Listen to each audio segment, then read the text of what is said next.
විද්‍යාව කියන්නේ කම්මැලි විෂයක් කියලා කවුරු හරි ඔයාට කියලා තියනවද? එහෙනම් අද මේ වීඩියෝ එකේ මං ඒක බොරුයි කියලා ඔප්පු කරනවා. ඉතින් අපේ මේ විශ්වය ඇතුලේ හොලිවුඩ් චිත්‍රපටි වලටත් වඩා පිස්සු හැදෙන දේවල් රැසක් ඇංගිලා තියනවා කියලා ඔයා දන්නවද? ඉතින් මේ වීඩියෝ එක අවසන් වෙද්දී ඔයාගේ මොලේට වෙන දේ ගැන නම් මම වග කියන්නේ නෑ. එහෙනම් ලෑස්තිද වීඩියෝ එකට ලයික් එකක් දාගෙන let's go to the video.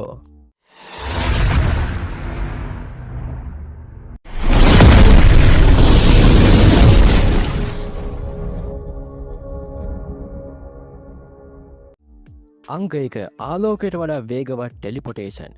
ඉතින් කොන්ටම් ලෝකයේ මැජික් එක ඇල්බර්ට් අයින්ස්ටයින් පව මේ සිද්ධිය දැකලා පය වුණා.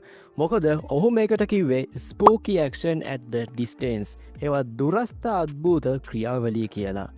හිතන්න විශ්වයේ එක කෙළවරක තියෙන අංශුවක් අනිත් කෙළවරේ තියෙන අංශුවක් එක්ක සම්බන්ධයි කියලා. ඒ කියන්නේ ඔයා එක අංශුවකට කරන දේ කිසිම ප්‍රමාදයක් නැතුව ආලෝකයේ වේගයටත් වඩා වේගයකින් ගිහින් අනිත් අංශුවට සිද්ධ වෙනවා. ඒ වගේම අනිත් අංශුවටත් දැනෙනවා. මේක නිකං හරියට පැරසයිකෝල්ජි වල කියා දෙන ටෙලිපති වගේ. මේක කොහොමද එහෙම වෙන්නේ කියලා අදටත් ලෝකේ ඉන්න දක්ෂම විද්‍යාඥයන්ට පවා හරියටම තේරුම් ගන්න බෑ. හැබැයි මේකෙන් අනාගතයේදී අපිට ටෙලිපොටේෂන් ඒ කියන්නේ එක තැනක ඉඳලා තවත් තැනකට ඇසිපිය ගහන වේගෙන් යන්න පුළුවන් වෙයි කියලා විද්‍යාඥයෝ විශ්වාස කරනවා. ඉතින් මේක ඔප්පු කරන්න පුළුවන් ළඟම සාධකයක් තමයි සමහර ට්වින්ස්ලට එක දෙයක් වෙද්දී අනිත් කෙනාටත් ඒක දැනෙනවා. අංක දෙක ලෝකයේ බලවත්ම හාඩ් ඩ්‍රයිව් එක. දැන් අපි කතා කරමු ලෝකයේ තියෙන පවර්ෆුල්ම හාඩ් ඩ්‍රයිව් එක ගැන. ඒක තියෙන්නේ වෙන කොහෙවත් නෙවෙයි. ඒක තියෙන්නේ ඔයාගේ ඇඟ ඇතුළෙමයි. ඔව්, ඒ තමයි ඔයාගේ DNA. අපි හැමදාම පාවිච්චි කරන හාඩ් ඩ්‍රයිව්ස්, මෙමරි කාඩ් මේවා හරි ඉක්මනට කැඩෙනවා නේද? හැබැයි විද්‍යාඥයෝ හොයාගෙන තියෙනවා DNA ග්‍රෑම් එකක් ඇතුළත දත්ත ගිගාබයිට් මිලියන 215කට වඩා ගබඩා කරන්න පුළුවන් කියලා. ඉතින් ඒක තේරුම තමයි මේ ලෝකයේ තියෙන හැම වීඩියෝ එකක්ම, හැම ෆොටෝ එකක්ම, හැම වෙබ් අඩවියකම තියෙන දත්තයක් එක සපත්තුවක සයිස් එකට තියෙන DNA ප්‍රමාණයක් ඇතුලේ ගබඩා කරන්න පුළුවන් වෙනවා.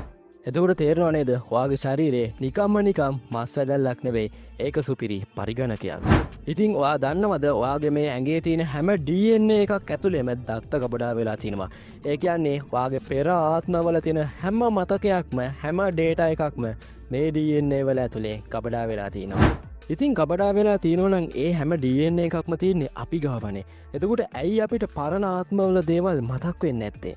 මොකද අපේ මොලේට මේ ආත්මය පවත්වාගෙන යන්න ඒ පරණ ආත්මවල සංසිද්ධීන් අවශ්‍ය වෙන්නේ නැහැ. ඉතින් මේ මෙමරීස් ක්‍රිනිකල් එර එකක් හෝ ඩැමේජ් එකක් වෙච්ච කෙනෙක්ට විතරක් සමහර අවස්ථාවන් වලදී ඉතාම සුළු ප්‍රමාණයකින් මතක් වෙනවා.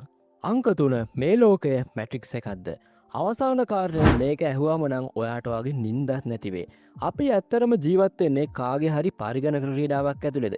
ඒ කියන්නේ The Matrix චිත්‍රපටිය වගේ මේක සරල සිමියුලේෂන් එකක්ද? එහෙම හිතන්න, මේ විශ්වයේ තියෙන හැම දෙයක්ම පාලනය වෙන්නේ නිශ්චිත ගණිතමය නීතිවලට අනුවයි. ඉතින් භෞතික විද්‍යාඥයෝ හොයාගෙන තිනවා අන්තර්ජාල වෙබ් බ්‍රවුසර් වල තියෙන error correction codes, ඒ කියන්නේ වැරදි නිවැරදි කරන පරිගණක කේත මේ විශ්වයේ පදනම හැදිලා තියෙන ස්ට්‍රෙචි තියරි එකට ඇතුළත් වෙලා තියෙනවා කියලා. ඉතින් මේක තවදුරටත් පැහැදිලි කරන්න මට මෙන්න මෙහෙම එක්සැම්පල් එකක් ගන්න පුළුවන්.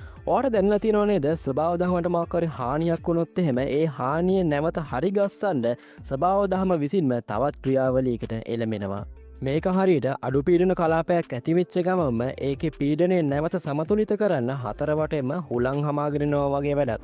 ඒ කියන්නේ මේ මුළු විශ්වයම කවුරු හරි ප්‍රෝග්‍රෑම් කරපු එකක් වෙන්න බැරිද?